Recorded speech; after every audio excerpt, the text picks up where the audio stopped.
So I recently changed my settings again on controller in Modern Warfare 3, and the reason I did that is because I always like to try and find the best settings in the game to either make me really fast in the game, my movement is insane, or to actually make my accuracy a lot better. And this time I changed a few things that actually makes my accuracy a lot better, but also gives me better movement and better control in my accuracy as well. So I'm gonna give you guys these new settings that I put. You guys are definitely gonna want to use these. Some of them are the same as always, but some of them are definitely different, and we're gonna get right into those. So I want to talk about obviously controller settings if you're on PC. I apologize, not much to do with PC here, but we'll get into some graphics and stuff like that afterwards. But quickly, guys, if you could let me know down in the comments, what sensitivity do you currently play on? Because I know that is the one setting that is literally up to your preference and what you prefer. So let me know what you guys like as your sensitivity down in the comments below, and let's make your accuracy better. Let's get into it. And stick around until we get into the interface, because there's one setting there that I'm going to show you guys. It's going to make your accuracy so much better if you have it set to the wrong one. So make sure you guys stick around for that. Who would have thought interface would have anything to do with accuracy? But we'll get into that. First off,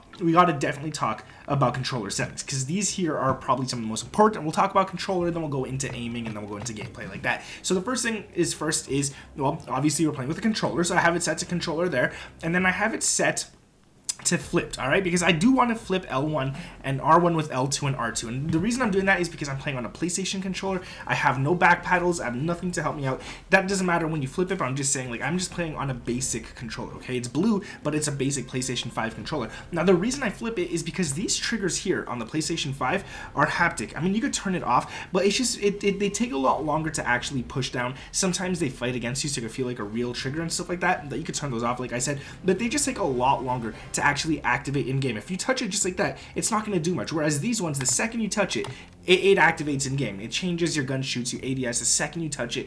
It's milliseconds faster, but it does make a big difference when you're actually talking gunfights and stuff. So I definitely do that. Now, stick layout preset, I leave it to default, no reason to change that. And something that's really important is the controller vibration. I see a lot of people playing with this on. Guys, don't do that. Don't do that. When you're in gunfights and stuff, I know, I get it. Like, sometimes when you get shot at, you want your controller to vibrate and stuff, but there's other cues in game that will show you that you're getting shot at. Your screen will turn red, and there's gonna be a little arrow somewhere on that little circle of blood on your screen that points what direction the enemy's coming in. And then if you know how to read that, you can see exactly where the enemy's shooting you from, and you don't need controller vibration. Once it's on and you get into a gunfight and your controller's vibrating while you're trying to maintain your accuracy, you're gonna be a little less accurate. So I don't like it, honestly. Now, here's what I said. You could turn this off, definitely do it. And then dead zone. So I changed my dead zones again. And this right here is something that I'm going to be playing around with a lot.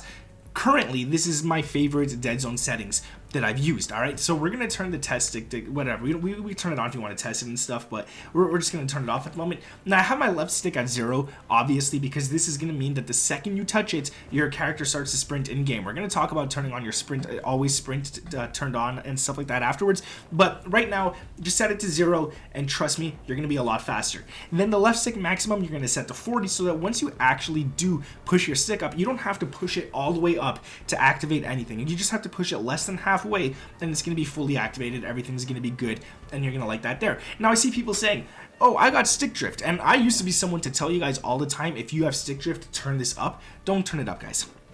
Especially if you have a controller that has back paddles and you never have to take your thumb off the stick.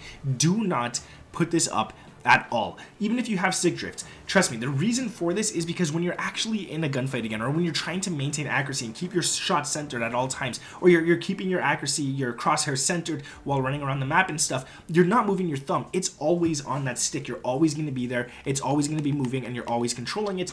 Whereas if you turn this up, you have to make more movements. So basically, with it at 0, if you touch it just a millimeter, it's going to activate in game. If you have to adjust your accuracy in a gunfight just by a little millimeter, it's going to activate in game. If I put this up, and let's say you have stick drift and you put it all the way up to 20, for example, and then we go ahead and test it, if I do little micro adjustments, look how much I have to move it right there. It starts here, I have to go all the way like that. That's a lot of movement. I don't know if you can see it on screen. That's a lot of movement just to activate it. So when you actually get into a gunfight and stuff, it just works against you. So I don't recommend turning that on as well. So definitely 0, 40, 0, 100. That's what I have it set to, and that's what I like the best. Triggers, you don't want to ever put a dead zone on these. No point whatsoever. So that's going to be it for controller. Let's get into aiming, and let's talk about some fun stuff here. So I definitely did change my sensitivity. I normally play on 12 for my horizontal and 13 for my vertical, but I just put it down to 9 and 10. And guys, I've been a lot more accurate than I've ever been before, okay? So I don't know if it's just because I changed it and it's a placebo effect maybe. I don't think so, to be honest with you guys. I'm just a lot more accurate. The higher your sensitivity, the more your screen moves like crazy, the more you have to adjust when you get into an actual gunfight. The lower you put this, and if you see that you're the type of person that misses a lot of your first initial shots right before you ADS, because you should always be shooting as you ADS or before you ADS in up close gunfights. I don't know if y'all heard that, but that was creepy. Definitely want to actually put this lower if you're missing a lot of those shots. Now, if you're really accurate and you play on 2020, I'm not going to tell you to change this. You got to play with what you're comfortable at, but I personally lowered it, and if you're new to COD and stuff like that, maybe play on a 6.6 or something like that, just to be on the safe side. Now, honestly, I play 9 horizontal, 10 vertical because, well, the times that I have to look up and down, I want to look up and down quicker, and I don't want to be like stuck on a 9 or something. It's just personal preference. Honestly, if you want to play 9-9, play 9-9, 10-10, do what you got to do. I'm not going to tell you guys what to do for sensitivity. Now, I have this off. I can't change my ADS sensitivity multiplier because I changed my ADS sensitivity per zoom. So mine's locked right now. We're not going to touch it. You guys might have it unlocked. Maybe you just want to change this and you don't want to go per zoom. Put it to 0.85 if you do end up going with that. Now, everything else here is pretty unimportant at the moment. Aim response curve type, set it to dynamic. I think I was on linear. I set it to dynamic. I don't know what it is. I'm just more accurate. I don't know why. I can't explain why. I'm just telling you guys I tried all three, and for me, myself, dynamic is the best. If you guys like linear standard, play on that, but my personal preference is going to be dynamic. And then all this kind of stuff right here, your ADS sensitivity transition timing is going to be instant, obviously. And then my custom sensitivity per zoom, this is what I set per zoom level. So the higher your scope, the more magnification you have, the lower you want your sensitivity to be pretty much. So I have my ADS sensitivity multiplier for low zoom from 90. I used to play 90 all the time. I set it to 0.85, and again, I'm a lot more accurate. Now, when you're up close, like really like barrel stuffing distance up close, 0.85 might be a little slow, but once you actually let go of that ADS and start hip firing at that distance, it doesn't matter. So I personally prefer 85, and then I lowered all of these by 5 from what they originally were. So this used to be 85, I have it at 0.80. This again used to be 0.85, 0.80, and now these are 0.75, 75, and 0.70 for that one right there. And then again, we got some of this stuff right here, and I'm going to say aim assist type. I used to play on Black Ops a lot, and I used to swear Black Ops was the best.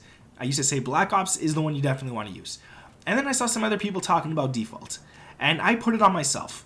And again, I actually like it better than Black Ops. Now, Black Ops is your traditional one. It's going to be like, if you like Black Ops games, it's pretty much the same aim assist type as those. I personally prefer default. It is what it is. It's nice. It's just a change. And honestly, for me, it just feels really nice. Now let's get into some gameplay here because these are really important as well. My automatic tactical sprint is always on. I have that set to automatic tactical sprint. And the reason for this is that second you touch that left joystick right there, you want to be in sprint. You don't want to go to a jog and then sprint. You just want to be in sprint instantly without having to do a little jog. And the reason for that is, well, one, you're going to be a lot faster. Two, I don't like that jog. I don't like it. So honestly, for me, having this is really, really nice. And then slide maintain sprint, having this set to on is really good as well. Now, a couple of months ago, I think when the game first came out, you had to have this off because it was glitchy and it would make you dive and stuff. But now it's good. Go ahead and turn that on and you will be good. And then pretty much auto move forward, always off. There's no point in having that on. Tactical sprint behavior, double tap, doesn't matter because we have the automatic tactical sprint set on. And then pretty much right here, automatic airborne mantle. I had to turn this off, guys. I had to, okay? I don't know if you've ever been in a gunfight where you're jump shotting and then instead of just ADSing and shooting while you jump shot, you end up mantling something behind you or something beside you in a gunfight. That's because you got your automatic airborne mantle set to on. Turn that off, man. It made me lose so many gunfights. It was so annoying. I didn't like it at all. Now you have to actually press the jump button in order to mantle, but it's better that way, at least in my opinion. So pretty much all of these things here, I'm not going to go into detail about everything if you guys want. I'll scroll down every couple of seconds and you guys could go ahead and pause it to take these.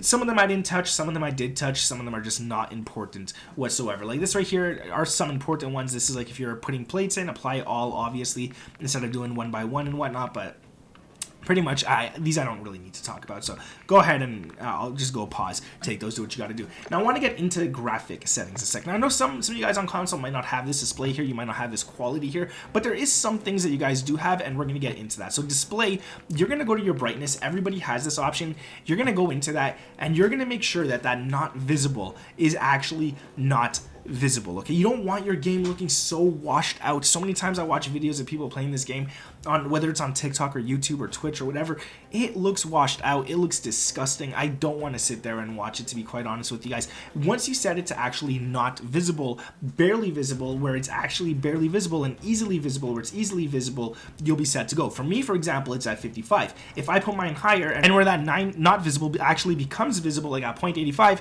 my game is going to look very white, very washed out. So for me personally, 0.55, or 55 in general, I should say, is what I should be set at, and that's going to be set there for me. You guys go ahead, do the same, figure it out, and make your game look nice, because you don't want it to look washed out and white. It just looks awful. Quality, I'm not sure if you guys have this as well. I think you have render resolution on console. Let me know down in the comments below. You don't need to put this higher. You can leave it at 100, at 95, at 105, whatever it is. Just go ahead and do that. Personally, I leave it at 100, and because I'm recording all the time, I want maximum frame rates, so I put this to very low. I know the game looks worse on very low, but I put it to very low because I want more frames, all right? So basically, that's it. I'm recording, so I'm losing 20 or 30 frames per second every single time I hit that record button. Sometimes more, sometimes less, but it is what it is. Now, audio settings.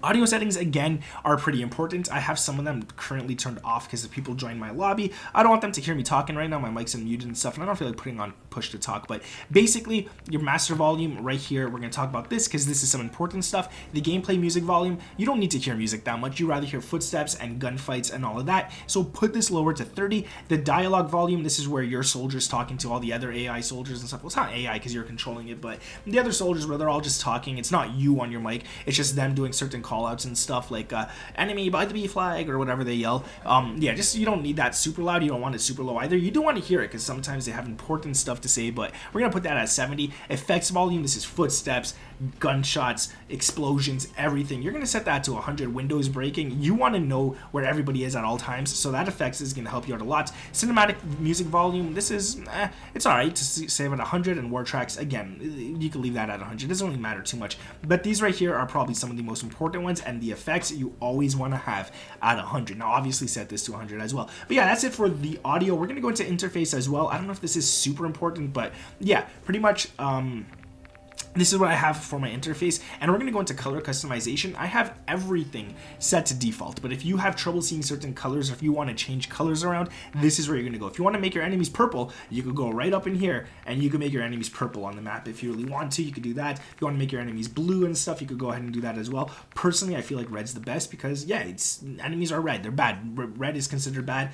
Your team is going to be blue. Your party is going to be green. If you want to switch that up, you could go. You can make it whatever color you want your party. If you want your party to be black, you could set your party black, and that way they'll blend into the map and you don't really see them that well, but it is what it is. I mean, you can set it to literally whatever you want, so yeah, go ahead and do that as well. Again, I just leave mine at default, and then pretty much everything here, my minimap shape, I put to square instead of circle because obviously I prefer it like that. My HUD bounds, this is like pretty much everything where everything's going to be. Your map is going to be all the way stretched out to the left corner if you do this. If you bring it lower, your map is now going to be lower on the screen, but again, it is what it is. I prefer it to be set all the way there. We're going to discard it because I'm just going to leave it where it was. And then the minimap rotation you're going to have on horizontal compass.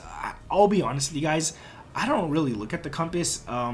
But I just have it there, I guess. I don't really care for it. I don't care for the compass. I care more about the minimap. I guess I'm old school like that, but the compass to me is kind of useless. Your crosshairs, definitely have that on static. Don't put it on and don't put it on off. Have it on static. If you put it on, it's going to be bouncing around in game. A lot of people sometimes have this on, and it really messes their accuracy up a lot because if it's bouncing around as you're running, it's never going to be centered in your screen perfectly. So when you aim down sights, you're going to be off. It's not going to be nice. If you have it set to static, which is what I recommend 100%, it's never going to move. That little dot is always going to be right in the center, and that's the best way for actually centering your shots. So turn that to static, please. And then everything here, again, you can leave all of these on. You can do whatever you guys want to do with these right here. But yeah, pretty much that's it. That's it for the video. If you guys enjoy it, make sure to drop a like. I would truly appreciate that. Sub to the channel, those notifications turned on. And guys, if you could let me know down in the comments below, what is your current sensitivity in the game? I would appreciate that as well. Thank you guys for watching. My name is Nick, and I'll catch you in the next one. Peace.